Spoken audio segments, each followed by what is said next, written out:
नमस्कार. आज आपण अगदी वेगळ्या पद्धतीने वांग्याची भाजी बनवणार आहोत. यासाठी मी वांगी घेतलेली आहे, ती स्वच्छ मिठाच्या पाण्यात धुवून कापून घेतलेली आहेत.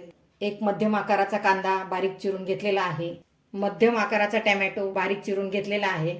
ह्या चमच्याच्या मापाने मी 1 चमचा शेंगदाण्याचं कूट घेतलेला आहे. अर्धा चमचा गरम मसाला घेतलेला आहे. काळं तिखट घेतलेलं आहे. जेवढं तुम्हाला तिखट लागतं तेवढं तुम्ही घेऊ शकता.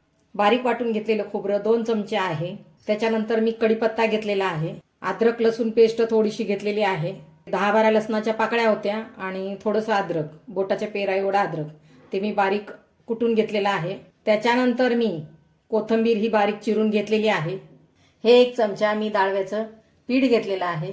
तर मग आपण ही वेगळ्या पद्धतीची वांग्याची भाजी बनवून पाहू. नक्की तुम्हाला ती आवडेल. चला तर मग बनवूया वांग्याची भाजी. गॅसवर मी कढई ठेवलेली आहे. या पळीच्या मापाने 1 पळी तेल मी त्याच्यामध्ये घेतलेलं आहे. तेल गरम झालं की आपण सगळ्यात पहिल्यांदा ह्या तेलामध्ये थोडंसं मीठ टाकायचं आणि नंतर त्याच्यामध्ये ही वांगे टाकायचे. गॅसची फ्लेम मी मध्यम करणार आहे. सर्व वांगी आपण तेलामध्ये व्यवस्थित तळून घ्यायची. एकदम झटपट तयार होणारा हे मसाला वांगा आहे. ही वांगी तळून घेताना मधून मधून त्यांना हलवत राहायचंय. छानपैकी वांगी तळून झालेली आहेत. आता ती वांगी आपण काढून घेऊया. गॅसची फ्लेम एकदम मी कमी करणार आहे आणि ही सर्व वांगी मी काढून घेणार. अशी आपण ही तळलेली वांगी काढून घेतलेली आहेत. आता आपण ह्या गरम तेलामध्ये टाकणार आहोत अद्रक लसूण पेस्ट. तिला व्यवस्थित हलवून घ्यायची. गॅसची फ्लेम मात्र एकदम लो आहे. त्याच्यानंतर आपण त्याच्यामध्ये टाकणार आहोत ही कढीपत्त्याची 2-4 पानं. तेही व्यवस्थित हलवून घ्यायची. त्याच्यानंतर आपण त्याच्यामध्ये टाकणार आहोत हा बारीक चिरलेला कांदा.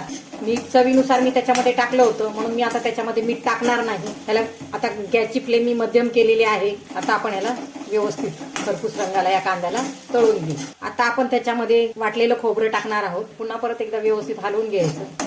गॅसची फ्लेम मात्र मध्यमच आहे. गॅसची फ्लेम वाढवायची नाही. गॅसची फ्लेम तुम्ही वाढवली आणि आपला जर मसाला जळला तर त्या भाजीची चव बदलते. त्याच्यामुळे गॅसची फ्लेम मध्यमच ठेवायची. खोबरंही आपलं बरे परतून झालेलं आहे. आता आपण त्याच्यामध्ये त्यातली निम्मी कोथिंबीर टाकली आणि निम्मी आपण भाजीच्या सजावटीसाठी ठेवलेली आहे. ही व्यवस्थित परतून घ्यायची. ती परतून झाली की आपण त्याच्यामध्ये हा काळा मसाला मिसळणार आहोत आणि हा गरम मसाला त्याच्यामध्ये आपण मिसळायचा आणि यालाही व्यवस्थित परतून घ्यायचा. मसाला परतून झाला की आपण ह्याच्यामध्ये हे बारीक चिरलेले टोमॅटो टाकणार आहोत. त्यालाही व्यवस्थित हलवून घ्यायचं. गॅसची फ्लेम एकदम लो करायची आणि त्याच्यावर 2 मिनिटासाठी हे झाकून ठेवायचं. 2 मिनिटं झालेली आहेत. आता आपण हे झाकण काढून घेऊ.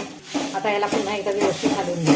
हे शेंगदाण्याचं कूट आणि हे डाळव्याचं पीठ मिसळणार आहोत आणि हे एकदा व्यवस्थित हलवून घेणार आहोत. हे बाजूलाच गरम केलेलं पाणी मी त्याच्यामध्ये आता थोडंसं मिसळणार आहे. त्याला व्यवस्थित हलवून घ्यायचं. फ्लेम आपण मध्यम करणार आहोत. त्याला एकदा उकळी येण्याची वाट. छानपैकी त्याला उकळी आलेली आहे. गॅसची फ्लेम आपण आता कमी करणार आहोत आणि त्याच्यामध्ये ही तळलेली वांगी आता आपण टाकायची आणि त्याला पुन्हा एकदा व्यवस्थित हलवून घ्या. आता आपण त्याला 5 मिनिटं लो फ्लेमवर शिजू देणार आहोत. आपलं हे मसाला वांग तयार झालेलं आहे. ज्यांना वांग्याची भाजी आवडत नाही ते सुद्धा आवडीने खातील. मसाला वांग तयार झालेला आहे. आता आपण त्याच्यावर सजावटीसाठी थोडी कोथिंबीर पसरणार आहोत.